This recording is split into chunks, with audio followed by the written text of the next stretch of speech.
এরাই বলছো খেলা হবে, খেলা হবে। আমরা তো এখন খেলা করার জন্য ময়দানে, আপনি কই?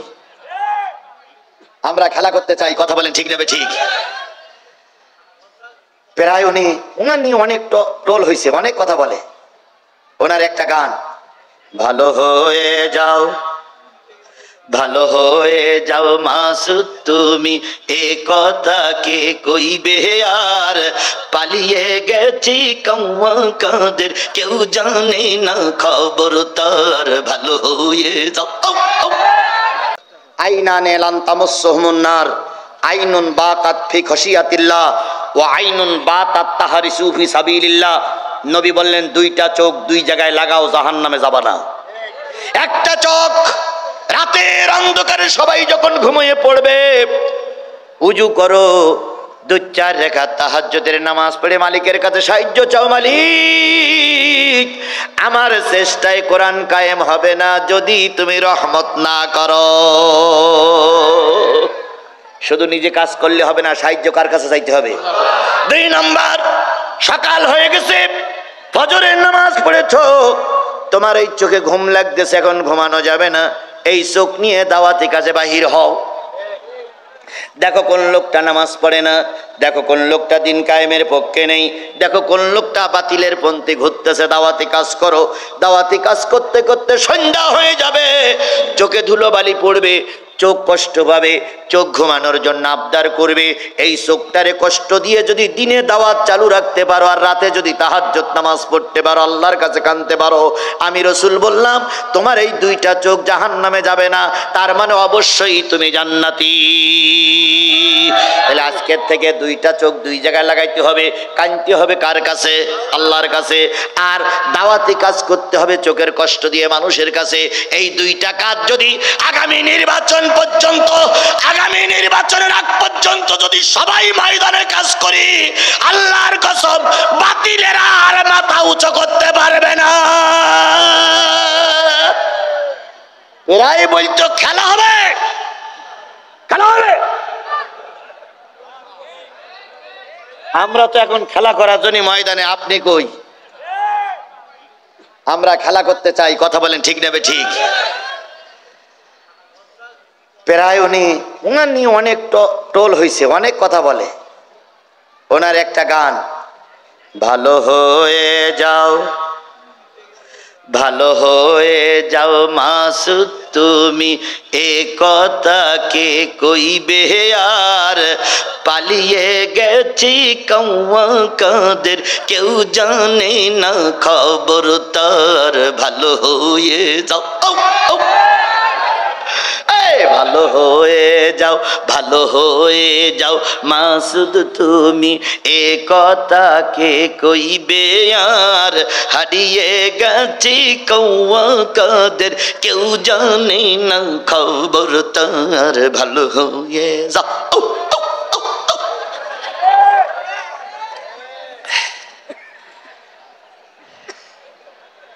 তারা কি আর এখন ময়দানে আছে? জোরে বলেন ময়দানে আছে। আর ময়দানে মাথা উঁচু করতে জনগণ দেবে না, কথা বলেন ঠিক না বে ঠিক। এখন ঘরের দরজা দিয়ে বসে থাকলে চলবে না, কাজ করার জন্য ময়দানে নামতে হবে, কথা বলেন ঠিক না বে ঠিক। বিএনপি আমার ভাই, জামাত আমার ভাই, জামাত আর বিএনপি আন্দোলন করে দেশ স্বাধীন করেছে, 2 জনের সঙ্গে এখন ঝগড়া করার সময় নাই। বিএনপি নেতাদের আর জামাত নেতাদের পায়ে ধরি বলি এখন ঝগড়া করার সময় নয়, দেশ রক্ষা করার সময়, কথা বলেন ঠিক না বে ঠিক। দেশ আগে রক্ষা হোক, তারপর ঝগড়াঝাটি পরে হবে। 2 বিড়াল এক গ্রামে থাকে, অনেকদিন খাওয়া হয় না, হঠাৎ করে এক রুটি ম্যানেজ করিস। কয় বিড়াল? 2 বিড়াল। এখন রুটি ম্যানেজ করিয়ে বিড়াল বলতেছে ভাই ভাগ তো করা লাগবে, তুই আর আমি তো ম্যানেজ করিস, তা ভাগ করা লাগবে না? তা আর এক বিড়াল বলতে হ্যাঁ ভাগ তো করা লাগবে, তা কি করবি? এক কাজ কর, ওই বটতলায় যাই, লোকজনের আড়ালে যেয়ে তুই অর্ধেক আর আমি অর্ধেক খাবো। তো যে বিড়াল গায়ে একটু শক্তি সে বলতেছে খবরদার আমার যেন কম হয় না। আর ও বলতেছে আমিও তো একসঙ্গে রুটি ভাগ নিয়ে আসলাম, তাহলে আমার কম দিবি কেন? এখন এই নিয়ে যে একটু হুঁ হুঁ করতেছে। ওই বট গাছের মাথায় ছিল এক বানর, বানর চিন্তা করে যে সুযোগ, বানর লাভ মেরে সে বলছে ভাই কি কি হয়েছে, কয় এই রুটি দুজন জোগাড় করেছি, এখন ভাগ করানো গন্ডগোল বেঁধে গেছে। তো বানর বলতে দারুণ ফাইসালা আমার কাছে আছে, আমি ভাগ করে দিই, তোকে ভাগ করা লাগবে না, দেখ আমি কত সুন্দর ভাগ করতে পারি, একটু দেরি কর। তো দুই বিড়াল তাকাই রয়েছে বানরের দিকে। তা খানিক পর বানর বলতেছে ভাই রুটি ভাগ করতে গেলে তো তুকসিরুল মিজান, ইনসাফপূর্ণ ভাগ করতে গেলে তো দাড়ি পাল্লা লাগবে, দাড়ি পাল্লা ছাড়া রুটি ভাগ করা যাবে না, তাহলে আমার নামে দোষ আসবে। তো এক কাজ কর, রুটি এখানে থাক, চল তিনজনের একটা দাড়ি পাল্লা ম্যানেজ করে নিস। এখন তিনজনে গেছে দাড়ি পাল্লা ম্যানেজ করতে, যে কায়দায় হোক একটা পাল্লা ম্যানেজ করি। পাল্লা ম্যানেজ করে বানর বলতেছে তোরা দুইজন দুই পাশে বয়, আমি রুটি ভাগ করি। এখন বানর ইচ্ছা করে রুটির দুটো অংশ ছিঁড়ে একটা অংশ একটু বেশি করিস আর একটা অংশ একটু কম করিস। এবার দাড়ি পাল্লা তুলে যেদিক বেশি সেদিকে একটু ভার হবে না ভাই। এখন যেই না একটু সুবে গেছে বেশি হয়েছে, সেই বানর এক কামড় খাইছে। তো খাইছো তো খাইছে, একটু বেশি করে খাইছে যাতে করে এবার ওদিক কম হয়। তো আবার দাড়ি পাল্লায় তুলিস, এবার এদিক বেশি হয়ে গেছে ওদিক কম হয়ে গেছে। তো বানর ওর থেকে আর এক কামড় খাইছে, খালি এবার এদিক বেশি হয়ে গেছে। এখন এই করতে করতে 12 আনা রুটি বানরের খাওয়া শেষ। তখন দুই বিড়াল বলতে ভাই ঘটনাটা কি? ওর দিলাম ভাগ করতে, ও দেখতে সে 12 আনা খেয়ে ফেলে গেছে, তুই এখন কি ভাগ ওরে দিবি না আমরা করব? তখন দুই বিড়াল বলতে কম হোক আর বেশি হোক আমরাই ভাগ করি, ওর হাতে আর দেওয়া যাবে না, তাহলে ও 4 আনা আর আমাদের থাকবে না। আমার কথা কি বোঝেন? আমার কথা কি বোঝেন? আমার কথা কি বোঝেন? বিএনপি জামাত মিলে দেশ নামক একটা রুটি আমরা পেয়েছি, কথা বলেন ঠিক না ঠিক? এখন এখানে নিজেরা ভাগ করব, ভারত নামক বানরের হাতে আমরা রুটি ভাগ করতে দেব না, দেব না, দেব না। আমাদের রুটি আমরাই ভাগ করব, ভারত নামক বানরের আমরা কোনো সুযোগ দেব না, দেব না, দেব না।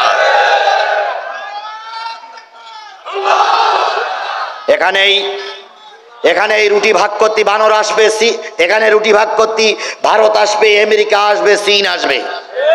আমরা ওদের হাতে রুটি ভাগ করব না। আমরা জামাত বিএনপিরা দেশ স্বাধীন করেছি, আমরাই আমাদের দেশ ভাগ করে আমরাই আমাদের ফায়দা নেব, আমরা আমাদের দেশকে রক্ষা করব। আমাদের দেশের মাতবাড়ি করার জন্য ভারতের ওই কাকড়া খাওয়া কুচি খাওয়া জাতকে কোন অবস্থায় আর মাথা উঁচু করতে দেওয়া হবে না, হবে না, হবে না। ফেলানিরে, এই জেলার ফেলানিরে ওরাই হত্যা করেছিল, কথা বলেন ঠিক না ঠিক? আজও পর্যন্ত ফেলানির হত্যার বিচার হয়নি।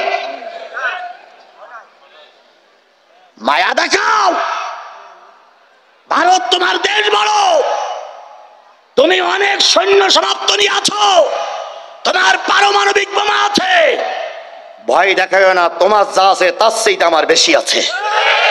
তোমার আছে অ্যাটম বোমা, পারমাণবিক বোমা, আমার অ্যাটম বোমা পারমাণবিক বোমা নাই, কিন্তু আমার দেশের 18 কোটি মানুষের আছে বুক ভরা ঈমান। আমরা ঈমানদার আর ওরা বেঈমান, কথা বলেন ঠিক না ঠিক? ঈমানদার মুসলমানেরা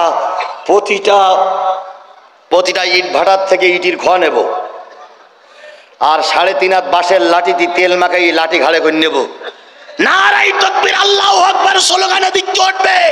আফগানের থেকে আসবে, পাকিস্তানের থেকে আসবে, কাশ্মীর থেকে স্লোগান আসবে, ভারত পালানোর জায়গা পাবে না। একথাকে আমি বলেছি না, আল্লাহ রসুল বলেছেন। আল্লাহ রসুল বলেছেন শেষ জামানায় মুসলমানদের সঙ্গে ওই ভারতের একটা যুদ্ধ হবে, সেই যুদ্ধে অনেক রক্তক্ষরণ হবে, তারপরে মুসলমানরাই জিতে যাবে। আল্লামা সাঈদীর কথাগুলো খেয়াল করুন। অত্যাচার বন্ধ করো, জুলুম বন্ধ করো, আলেম ওলামাদের হত্যা বন্ধ করো, নতুবা এমন সময় আসবে পালানোর জন্য ইঁদুরের গর্ত পর্যন্ত খুঁজে পাবা না। সে কথাটা কাজে লাগেনি? জোরে বলেন, কাজে লাগেনি? এখন উনি ইঁদুরের গর্ত তো দূরের কথা, কোনো গর্তই খুঁজে পাচ্ছে না। আমার ভাইয়েরা, তাহলে জিহাদের কাজ মৃত্যুর আগ পর্যন্ত করা লাগবে, কথা বলেন ঠিক না ঠিক? যুগে যুগে আলেম বিরোধী লোক সমাজে ছিল না, ছিল না? নবীর সময় নবী বিরোধী লোক ছিল না, ছিল না? নবীর সময় একটা লোক ছিল, তার নাম হলো কাব ইবনে আশরাফ। কি নাম? এই মুসলমান খেয়াল করেন, উঠতেছেন গান দুই একজন, এই লোকগুলোকে আমার শত্রু নাকি? ভাই যারা উঠে যায় জায়গা আপনারা পূরণ করেন।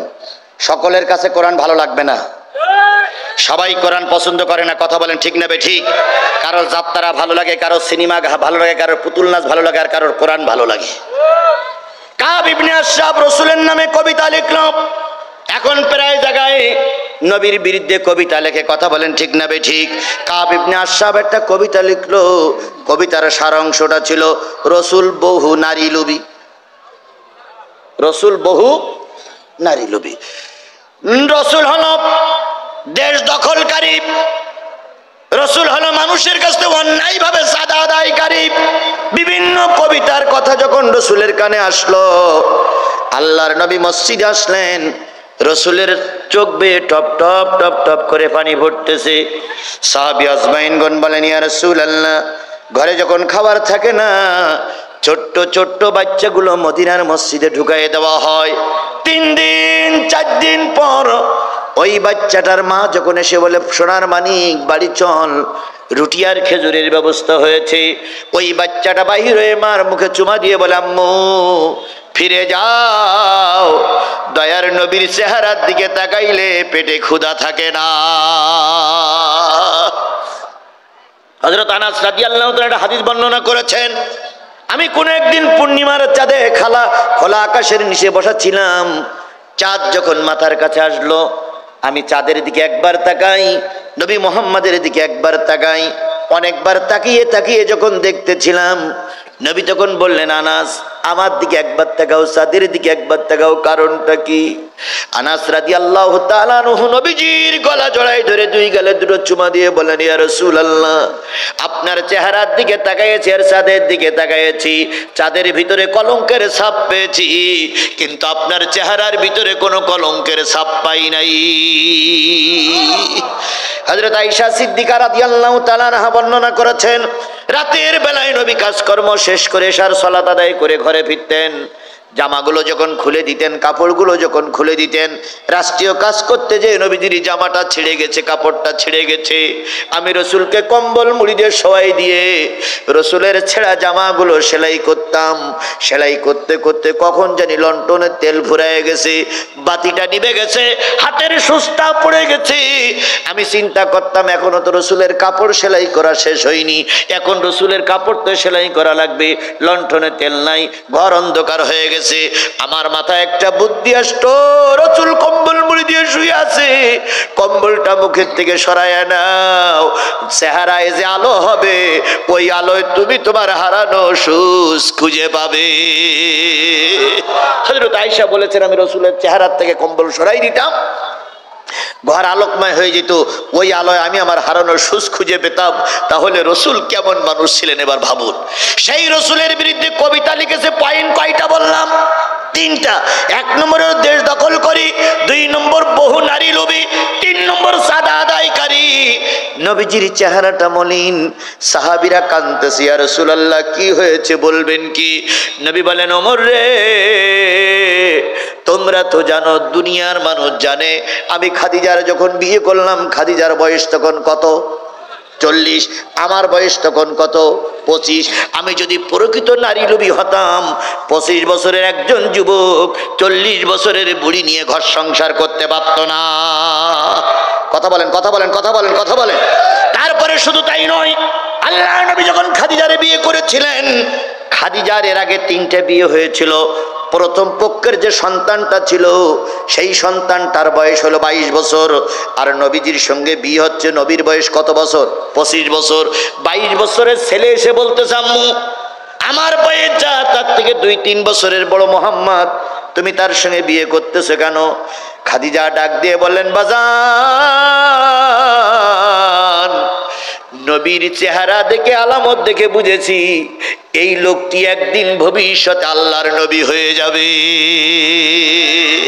শুধু আয়েশা ছাড়া, ভালো করে শোনো, শুধু আয়েশা ছাড়া আর যত নারী রসুল বিয়ে করেছিলেন সব বিধবা, স্বামী পরিত্যক্তা, বার্ধক্য উপনীত হয়ে গেছে, বাচ্চা দেবার মতো শক্তি নাই। রসুলের কাছে আবদার করেছি, ইয়া রাসূলুল্লাহ, আমার তো জীবনের সব শেষ, আমি কিয়ামতের দিন আল্লাহর কাছে বলবো আমি আপনার স্ত্রী, শুধু এতটুকু কথা বলার জন্য আমি আপনার সেই বিয়ে করতে চাই।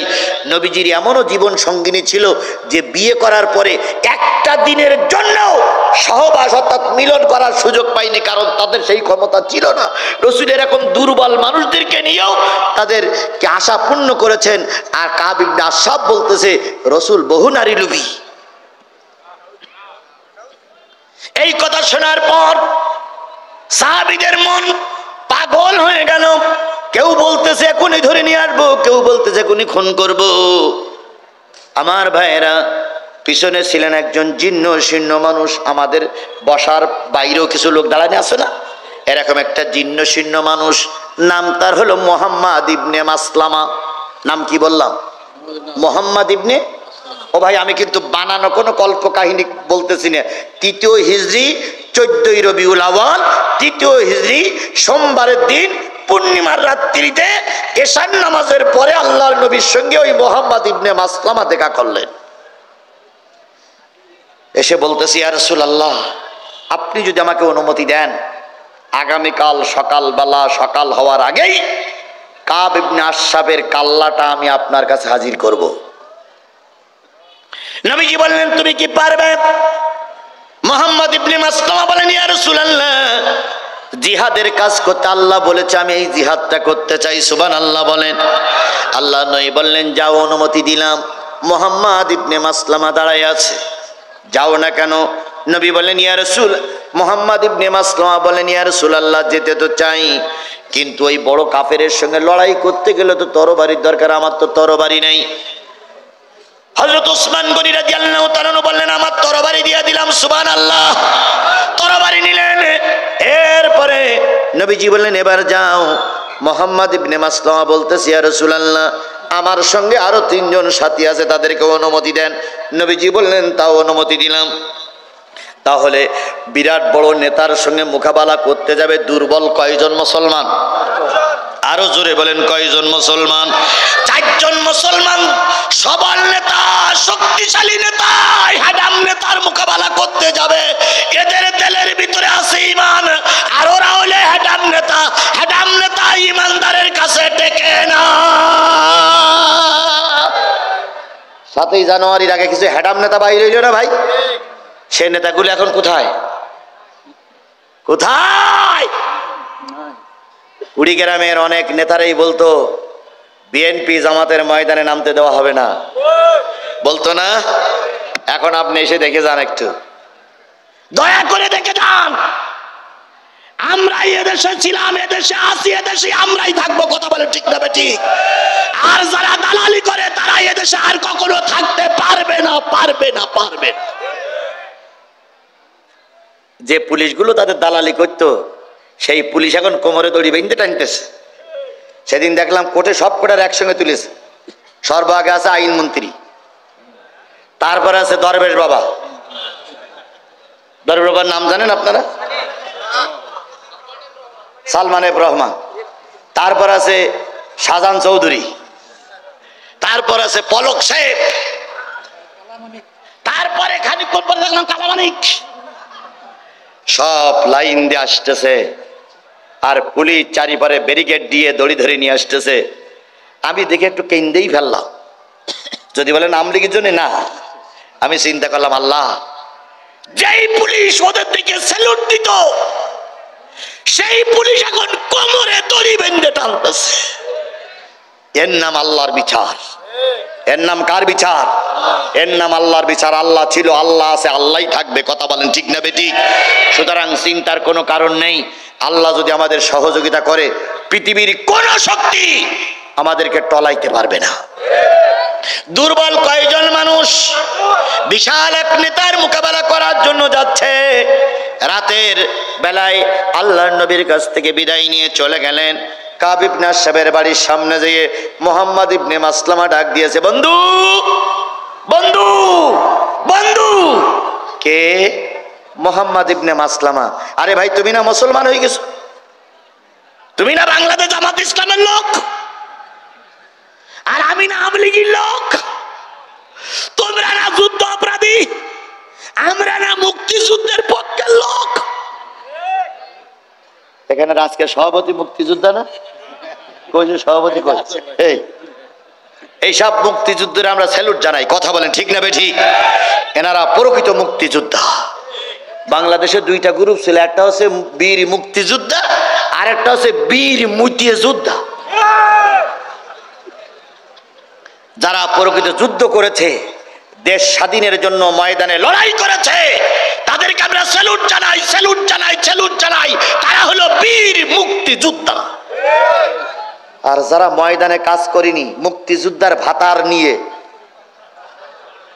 মুক্তিযোদ্ধার ভাতার নিয়ে টাকা তুলেছে, এরা হলো বীর মুক্তিযোদ্ধা না, এরা হলো বীর মুক্তিযোদ্ধা।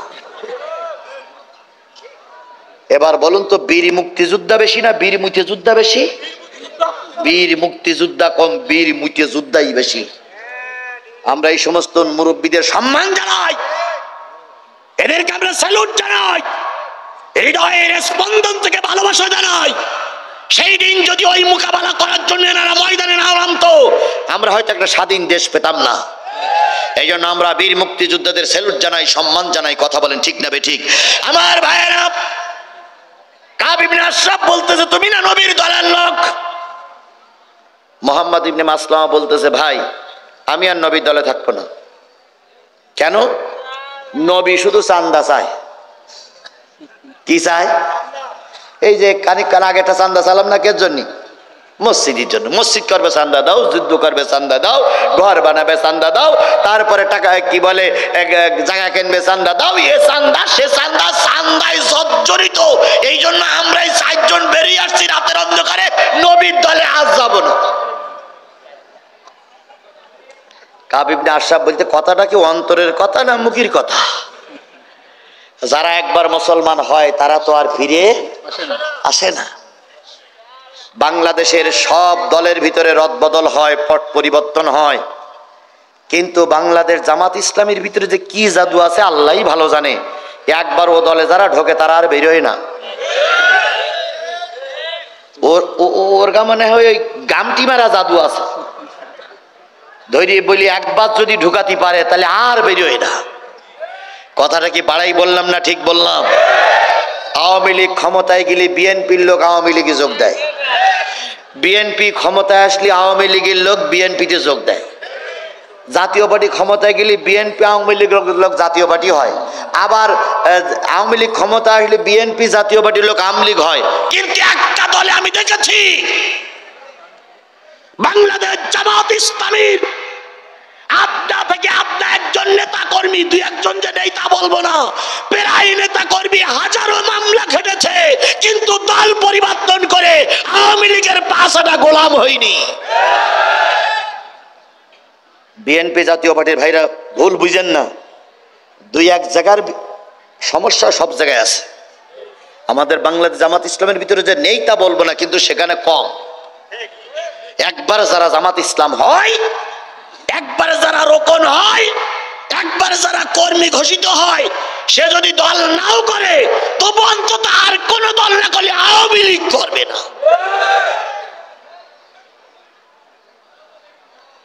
কাব ইবনে আশরাফ বলতেছে, তুই তো নবীর দলের লোক, তুই তো বেরিয়ে আসতে পারবি না। কয় বেরিয়ে আসবে না, নিয়ত ছিল, কিন্তু চাঁদা ধরিয়েছে অনেক, এই জন্য নবীর দলে আর থাকা যাবে না। কত টাকা চাঁদা? কয় 4 জন চলে আসছি, 4-50 200 টাকা চাঁদা দেওয়া লাগবে, নতুবা মদিনায় থাকা যাবে না। কাব ইবনে আশরাফ বলতেছে, আমার কাছে কেন? কয় আমরা আসছি, তুমি 200 টাকা দিয়ে আমাদের একটু সাহায্য করো, যাতে করে নবীর দলের থেকে চলে আসতে পারি। কাব ইবনে আশরাফ বলল, বন্ধু 200 টাকা আমি তোদের দিতে পারি, সত্য হলো যুবতী মেয়ে যার ঘরে আছে সব আমার কাছে রেখে দেওয়া লাগবে, আমি বুড়ো যুবতী মেয়ে ব্যবহার করব যতদিন টাকা শোধ করতে না পারবি। মুহাম্মদ ইবনে মাসলামা বলতে, বন্ধু বলো কি? কয় আমি তো সরকারি দলের লোক, আমার চরিত্র তো ওই রকমই। বুড়ো শগুন 18 বছরের যুবতী নিয়ে পড়ে থাকে,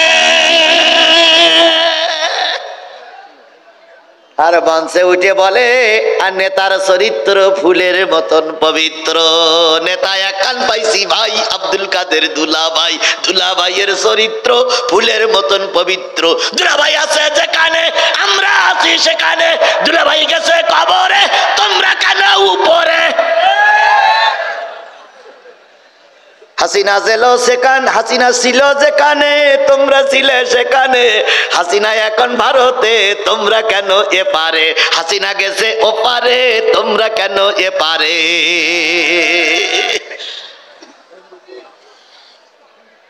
ভাই আপনি বললেন কটা বন্ধ ভাই?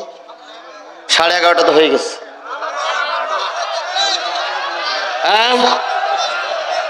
11:30 হয়ে গেছে ভাই, আপনি কি বলেন? চলবে না ছেড়ে দেব? না বেশি না, আমি খেলা বলবো যাচ্ছি যাচ্ছি যাচ্ছি। মুরব্বী মনে হয় চাচা, মুরব্বী মুরব্বী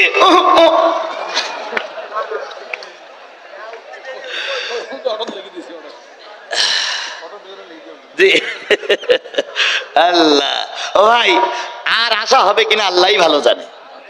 আমি যে আয়াতটা শুরু করছি, আয়াতটা শেষের দিকে যে শিক্ষণীয় বিষয় আছে আমি সেগুলো বলি, শেষ করব, দেখি কত তাড়াতাড়ি শেষ করা যায়। আমার ভাইরা তাহলে কয়জন চলে গেছে? কাব ইবনে আশরাফ বলতেছে বন্ধু মুসলমান একবার হলি তো আর ফিরে আসে না, বলতেছে চাঁদার দিতে পারি না, ফিরে আসতেছি, এই জন্য আমরা ফিরে এসেছি। কাব ইবনে আশরাফ বলতেছে বন্ধু তাহলে আমিও নিচে আসি, তাহলে তোর নারীরা আমার কাছে বন্ধক থাকা লাগবে। কয় হবে না। তাহলে স্ত্রী বন্ধক রাখায় তাও হবে না, তাহলে কি রাখবি? কয় আমাদের 4টে তরবারি আছে, 4টে তরবারি বন্ধক রাখবো। এই সাথে কাব ইবনে আশরাফ মুহাম্মদ ইবনে মাসলামার সঙ্গে দেখা করার জন্য নিচে নেমে আসতেছে। এবার স্ত্রীর ঘুম ভেঙে গেছে, স্ত্রী জিজ্ঞেস করছে স্বামী এই মাঝরাত্রিতে কোথায় যাও? তো বলতেছে আমার এক বন্ধু মুসলমান হয়ে গেছিল, তাই সে মুসলমানের ফিরে গেছে, 4খান তরবারি বন্ধক রাখবে, 4×50 200 টাকা লাগবে, 200 টাকা নিয়ে যাচ্ছি। স্ত্রী তখন বলতেছে যেইও না। কেন? কয় আমি আমার নাকে রক্তের গন্ধ পাচ্ছি।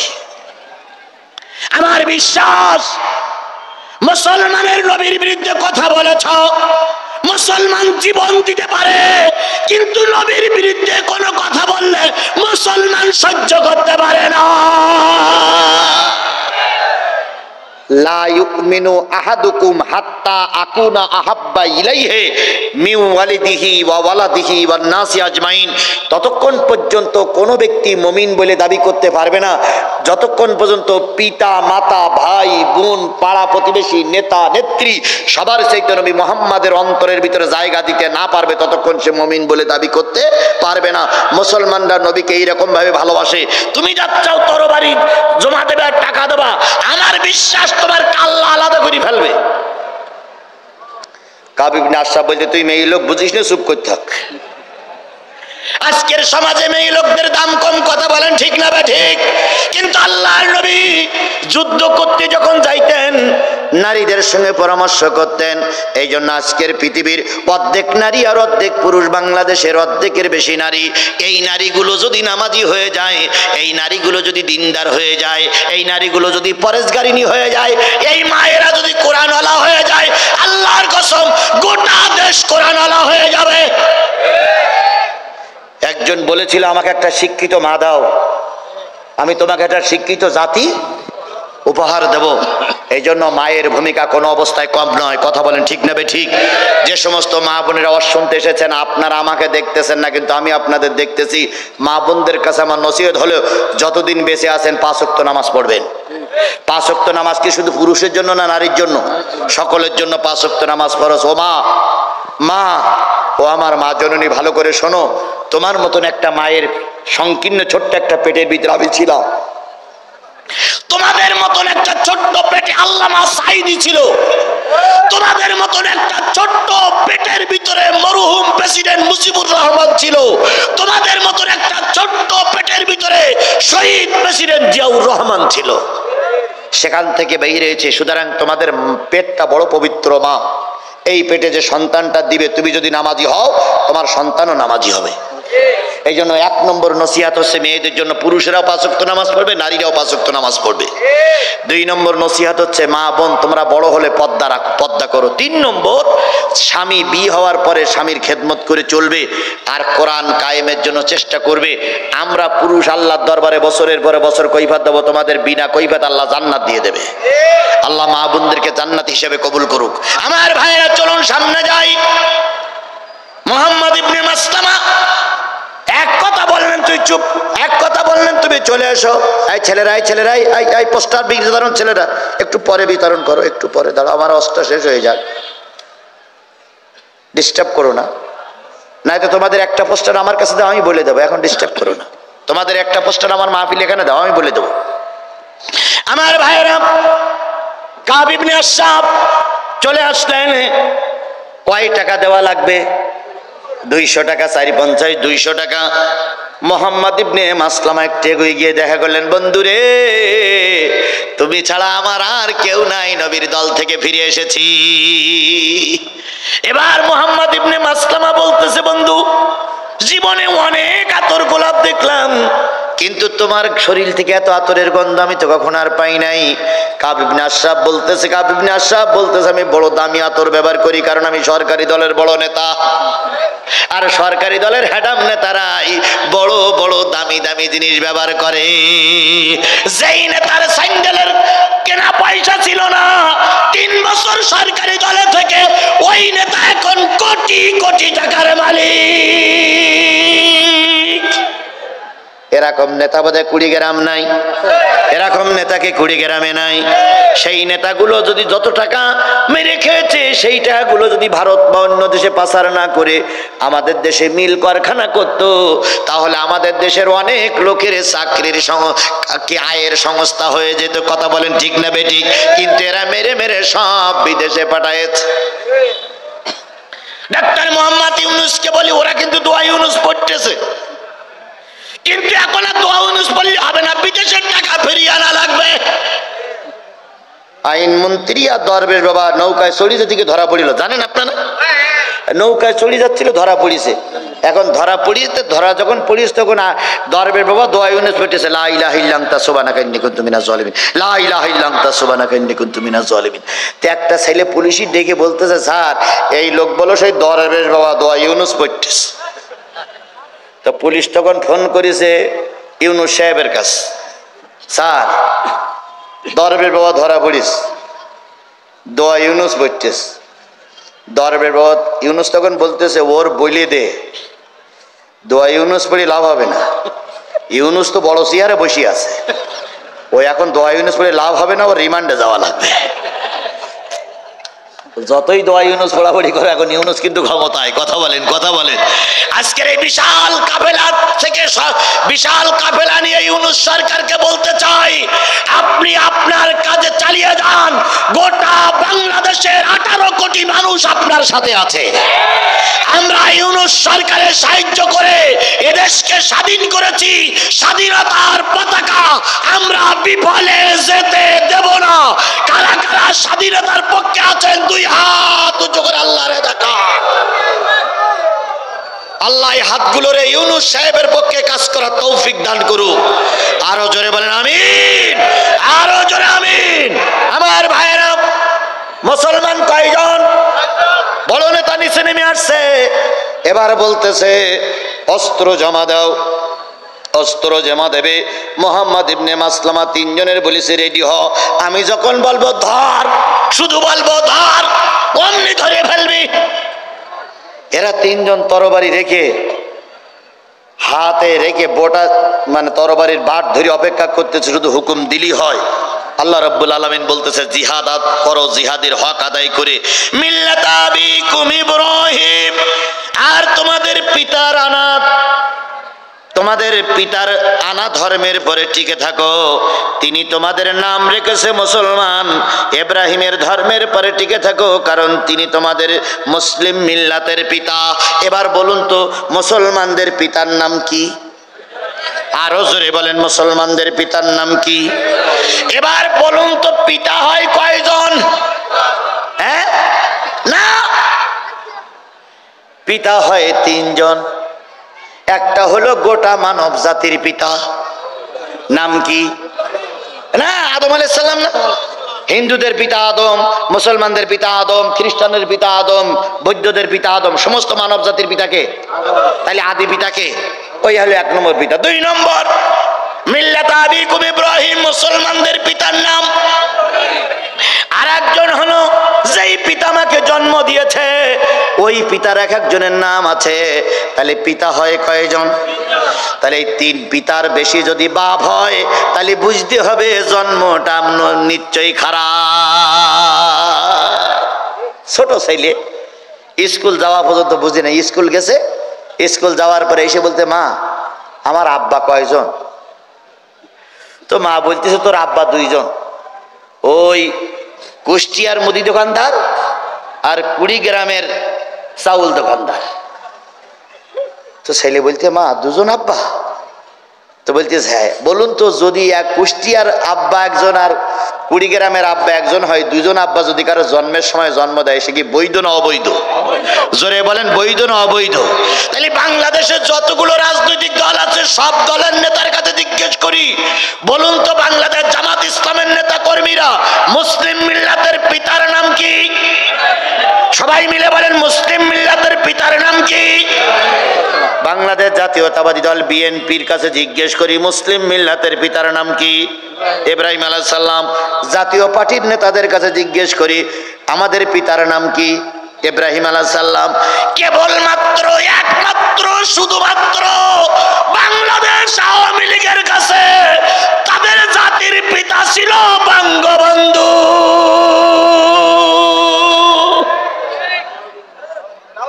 কথা কি ঠিক বলেছি না বে ঠিক বলেছি? তাহলে বাপ বেশি হওয়া যেমন ভালো লক্ষণ নয়, দলের বেশি বাপ হওয়াও ভালো লক্ষণ নয়। ওরে বাপ রে বাপ, প্রতিটা মোড়ে মোড়ে আব্বা, প্রতিটা দোকানে দোকানে আব্বা, পকেটে আব্বা, মাদ্রাসায় আব্বা, মসজিদে আব্বা, পায়খানার ঘরে আব্বা, দোকানে আব্বা, পায়খানার আব্বা আর আব্বা। কথা বলেন, কথা বলেন, কথা বলেন। যেই না দেশ স্বাধীন হলো, সেই আর একটা আব্বারও পাওয়া গেল না। আমি গত কয়েকদিন আগে ঢাকা সফর করলাম, যেখানে আব্বার ছবি ছিল সেখানে লেখা আছে, জাতির পিতা ইব্রাহিম, শেখ মুজিব ঘোড়ার ডিম। এই মুজিবুর রহমানকে আমরা অপমান করি না, অপমান আওয়ামী লীগ লড়াই করেছে। কথা বলেন ঠিক না বেঠিক? মুজিবুর রহমান এক সময় স্বাধীনতার স্থপতি ছিল, জিয়াউর রহমান স্বাধীনতার ঘোষক ছিল। যদি এই 2টা শব্দ ওরা মেনে নিয়ে জিয়াউর রহমানকে যদি নাম ফলক বাদ না দিত, আজকে মুজিবুর রহমানকে নিয়ে এত টানাটানি হতো না। তোমরাই মুজিবুর রহমানকে অপমান করেছো। কথা বলেন ঠিক না বেঠিক? আমরা করিনি, আমরা করিনি, তোমরা মুজিবুর রহমানের ঘাড়ে দড়ি বেঁধে ফেলাই দিছো, তোমরাই তোমরাই তোমরাই। যদি সেদিন মুজিবুর রহমানকে স্বাধীনতার স্থপতি আর শহীদ প্রেসিডেন্ট জিয়াউর রহমানকে যদি স্বাধীনতার ঘোষক বলে ওরা মেনে নিত, তাহলে আজকে এই দশা কি হতো? না। জোরে বলেন, হতো? আজকে বিএনপি ওরা বলতেছে নাম বুঝে বলবো, ওরা বলেছিল বিএনপির নাম বুঝে বলবো, মাঝখানে জামাতের হুজুররা পড়েছে বিপদে, কোনটা জানাজা পড়বে আর কোনটার বিনা জানাজায় দেবে।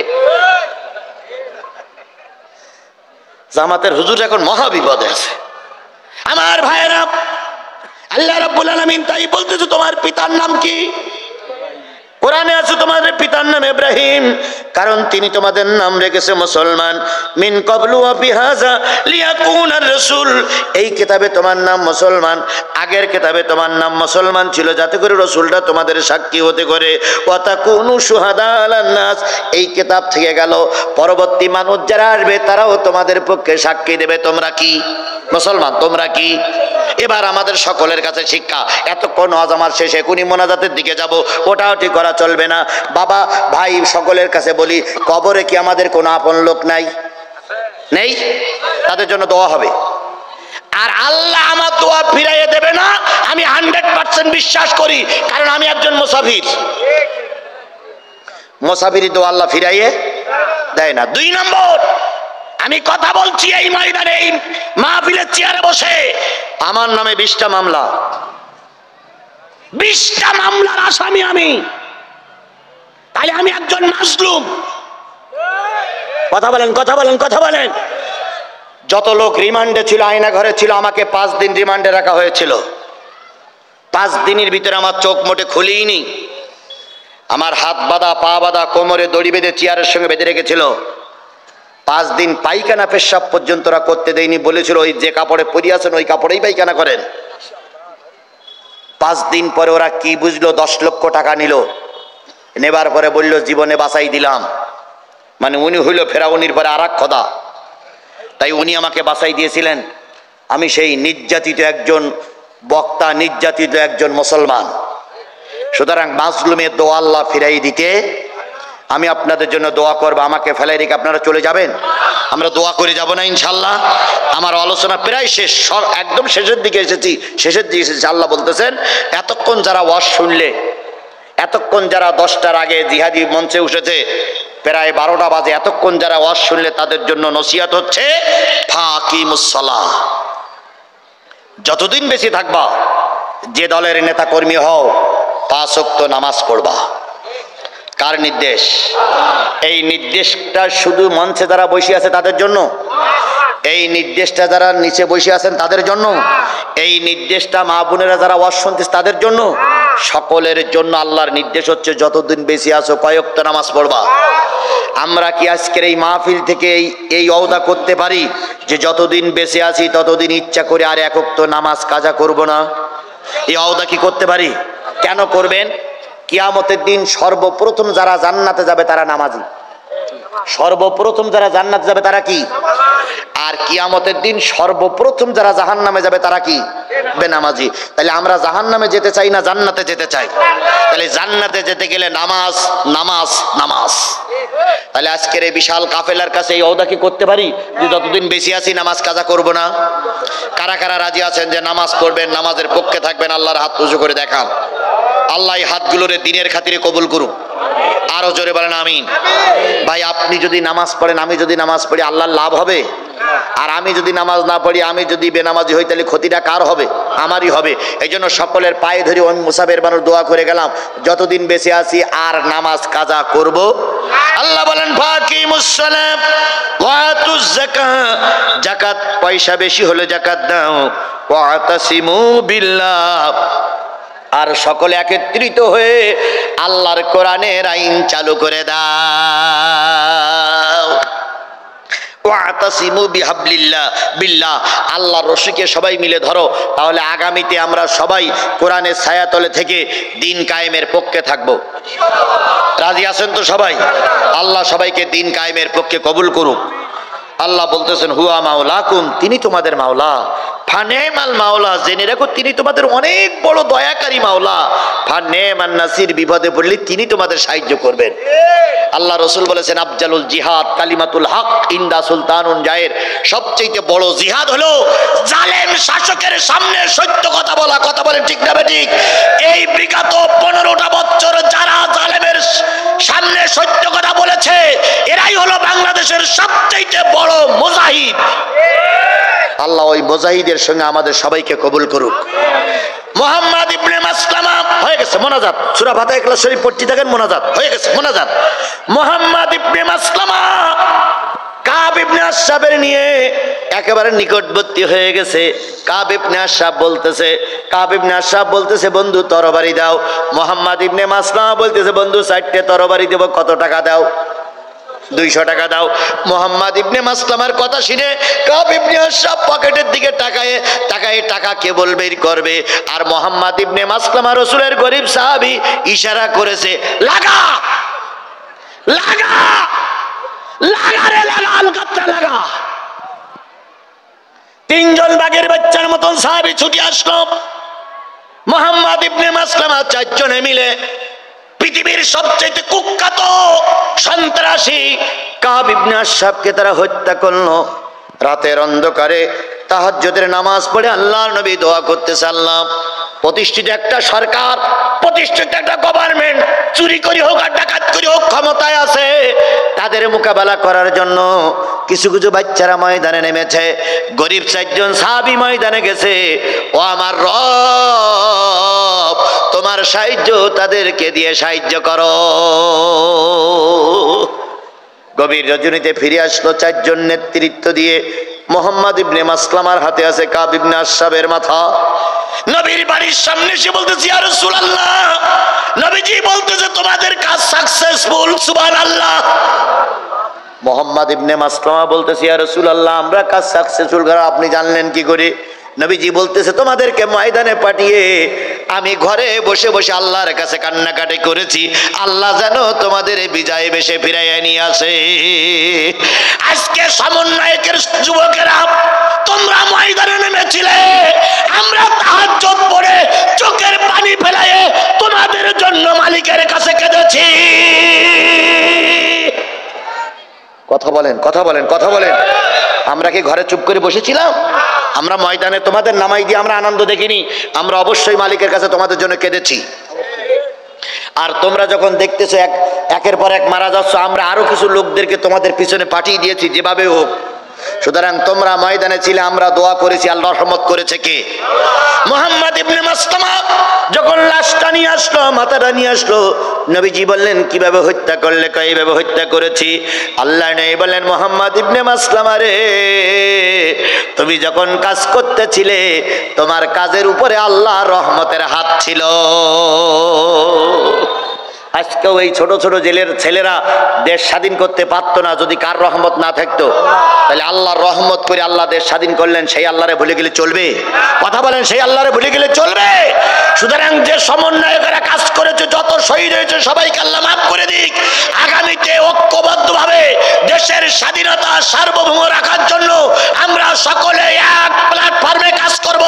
এখানে জামাত বিএনপির ভিতরে কোনো দলাদলি ভেদাভেদি চলবে না, সবাই মিলেমিশে থাকতে হবে। কারা কারা মিলেমিশে থেকে দেশ স্বাধীনের জন্য কাজ করতে রাজি আছেন? দুই হাত উঁচু করে মালিকের দেখায় দেন। আল্লাহ হাতগুলোরে কবুল করুক। ওমা তৌফিক ইল্লা বিল্লাহ ওয়া আখিরু দাওয়ানা আনিল হামদুলিল্লাহি রাব্বিল আলামিন। ছেলেরা প্রচার করছিল, আমির হামজা আসবে।